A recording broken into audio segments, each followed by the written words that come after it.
Necessity is the mother of invention.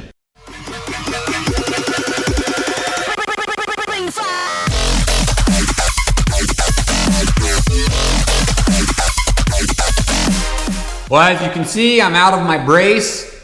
Doctor says I can do a little bit of pushing and pulling, a little bit of lifting. I've kind of been doing that anyway, but he says the back is healing up great. You can tell that the piece is still out of position, and I do get pain every now and then, but it's no big deal. I think it's something that I'll probably have to live with for the rest of my life. Well, I didn't really invent it, but as you can see behind me, I started building a sandblasting cabinet. Seems to me like guys who do sandblasting must be pretty flaky, because the second person that I wanted to do the sandblasting fell through. The prices that they were quoting me were just ridiculous. What it was going to cost me to do the frame and rims was half of what it was going to cost me to build a sandblasting cabinet. Granted, I could have gotten away a little bit cheaper, but I do have a couple more motorcycle frames that need to be sandblasted. Why not have my own blasting cabinet? I used to have one in the past, and it was extremely convenient to have. I used it more than I ever thought I would. So the last sandblasting cabinet that I built, I used a Campbell Hausfeld sandblasting gun. It's a siphon type sandblasting setup, I guess, if you will. And this is about 14 bucks, 15 bucks. It might be more now, but I bought this like 2 years ago. I was gonna build a smaller sandblasting cabinet out of a 55-gallon drum. And now that the need arises to do another motorcycle frame, I just decided to build a larger one again. But they send you some black hose. I'm not sure how long this is. I think this is about 10 foot of hose. The instruction manual, and you get the gun. You can buy replacement tips, and they're fairly inexpensive. These are ceramic. You can get them in carbide as well. But it's just this regular siphon feed sandblasting gun. Pickup tube. Now this is double lined, but the idea is that it draws air also down through the top and helps liquefy the sand to get it to flow better. And an Allen wrench. They send you an Allen wrench. I imagine it's probably to take this apart right here. So that's the gun that we're gonna use.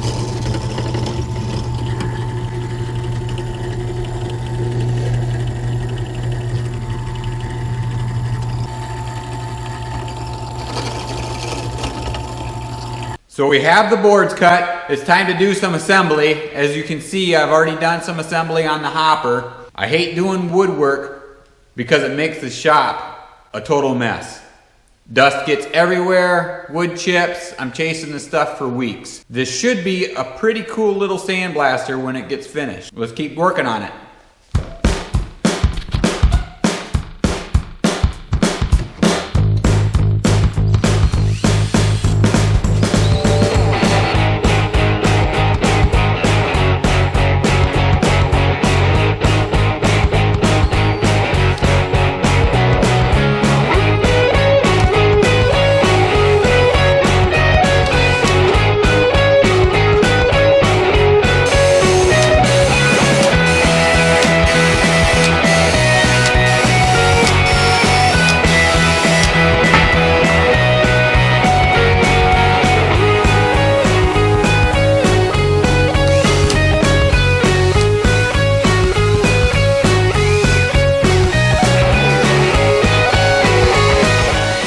Okay, so this is the first time this has ever happened. I cut this too short by a ½ inch. I don't think I was giving myself the other ½ inch far in the back for that overlap. There's a couple ways that we can fix this. We can either cut a new top board, or we can change our angle here. And I think what's gonna happen is we're gonna change our angle here. I can either sand it down or cut it. It is what it is.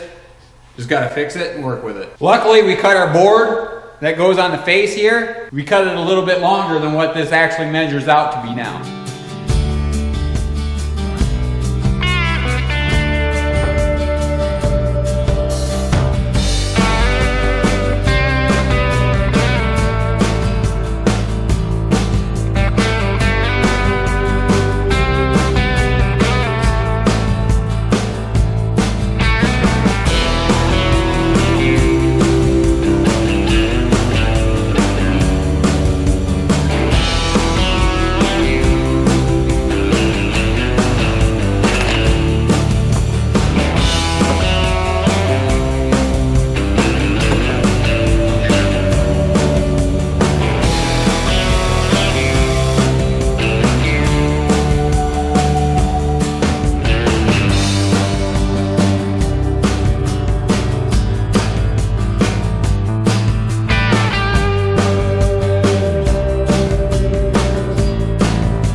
I just finished putting the last finish coat on it this morning. As soon as it dries, probably tomorrow morning, I'll move it into position, and then I'm going to start doing the plumbing on it.